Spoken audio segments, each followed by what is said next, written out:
आप देख रहे हैं टुडे न्यूज़ 24। नेहरू के भाषण को गलत तरीके से पेश करना शर्मनाक, प्रियंका गांधी का पीएम मोदी पर पलटवार। नमस्कार, मैं दीपाली और आप देख रहे हैं टुडे न्यूज़ 24। हर खबर आप तक। दरअसल कांग्रेस महासचिव प्रियंका गांधी वाड्रा ने मंगलवार को प्रधानमंत्री नरेंद्र मोदी पर पलटवार किया। उन्होंने आरोप लगाया कि पीएम ने पंडित जवाहरलाल नेहरू के भाषण की पंक्तियों को गलत तरीके से पेश किया। प्रियंका ने आगे कहा कि ये न केवल शर्मनाक है, बल्कि इसे पता चलता है कि भाजपा के मन में स्वतंत्रता आंदोलन और राष्ट्र निर्माण के ऐतिहासिक संघर्ष को लेकर कितनी कटुता भरी हुई है।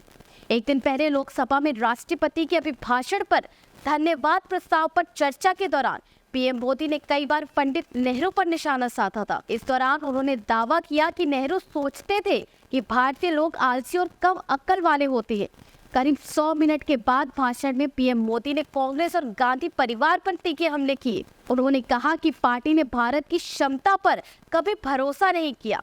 वहीं प्रियंका गांधी ने पीएम मोदी पर पलटवार किया और कहा कि क्या भारत की चेतना के संरक्षक पंडित नेहरू भारतीयों को आलसी मानते थे। कल लोकतंत्र के मंदिर संसद में पीएम मोदी ने पंडित नेहरू पर यही आरोप लगाया था। क्या इसमें कोई जरा सी भी सच्चाई है? उन्होंने ट्विटर पर कांग्रेस नेता के भाषण का ऑडियो साझा करते हुए लिखा, कुछ भी सोचने से पहले नेहरू का ये भाषण पढ़े और सुन लीजिए। पंडित नेहरू ने अपने संबोधन में क्या कहा था? दरअसल प्रियंका ने लिखा कि 15 अगस्त 1959 को नेहरू ने कहा था कि जब तक हिंदुस्तान के लाखों गांव नहीं जागते, आगे नहीं बढ़ सकते। सिर्फ बड़े शहर हिंदुस्तान को ही नहीं आगे ले जाएगा, वे बढ़ेंगे अपनी कोशिश से, अपनी हिम्मत से, अपने ऊपर भरोसा करके। हमारे लोग अपने ऊपर भरोसा करना छोड़कर समझते हैं कि लोगों की कैसे मदद किया जाए। मैं चाहता हूं कि लोग बागडोर अपने हाथों में लें। तरक्की नापने का एक ही गज है कि कैसे हिंदुस्तान के 40 करोड़ आगे बढ़े, कौन अपनी मेहनत से आगे बढ़ रहा है। इंसान की मेहनत से सारी दुनिया की दौलत पैदा होती है। जमीन पर किसान काम करता है या कारखाने में कारीगर, उनका काम चलता रहता है।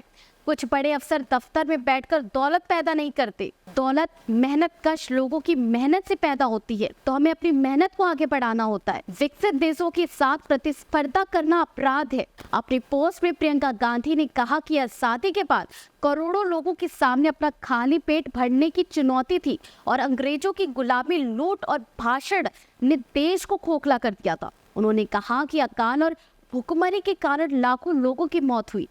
अगर ऐसे देश के प्रधानमंत्री अपने लोगों से कहे कि उन्हें अपने पैरों पर खड़ा होना, कड़ी मेहनत करनी है और विकसित देशों के साथ प्रतिस्पर्धा करनी है, तो क्या ये अपराध है? एक आजाद देश के प्रधानमंत्री अगर अपने देश की जनता को आत्मनिर्भर बनाने के लिए प्रेरित करते हैं, तो क्या ये जनता के लिए अपमान है? ऐतिहासिक संघर्षों के प्रति पीएम के मन में है करवाहट। दरअसल कांग्रेस महासचिव ने कहा कि देश के पहले प्रधानमंत्री ने भाषण की कुछ पंक्तियों को गलत तरीके से पेश करना न केवल शर्मनाक है, बल्कि ये दिखाता है कि हमारे स्वाधीनता आंदोलन और राष्ट्र निर्माण के ऐतिहासिक संघर्षों के प्रति प्रधानमंत्री मोदी, भाजपा और आरएसएस के मन में कितनी कड़वाहट भरी हुई है। बात सिर्फ इतनी ही नहीं, वो किसी एक पंक्ति या वक्तव्य या कार्यक्रम या फैसले को तोड़ मरोड़ कर पेश करेंगे और हम उसकी सफाई देंगे। प्रियंका ने आगे कहा, बात यह है कि जब सत्ता और देश की मीडिया के शीर्ष पर बैठे मोदी ऐसी चीजें करते हैं, तो क्या उनके और उनके पद की गरिमा को शोभा देता है या उनसे ये उम्मीद करना बेमानी है? खैर, प्रियंका गांधी का मोदी पर जो पलटवार हुआ है अपने शब्दों से, उस पर आपका क्या कहना है कमेंट करके जरूर बताएं और हमारे चैनल टुडे न्यूज़ 24 को लाइक करें और सब्सक्राइब करना ना भूलें।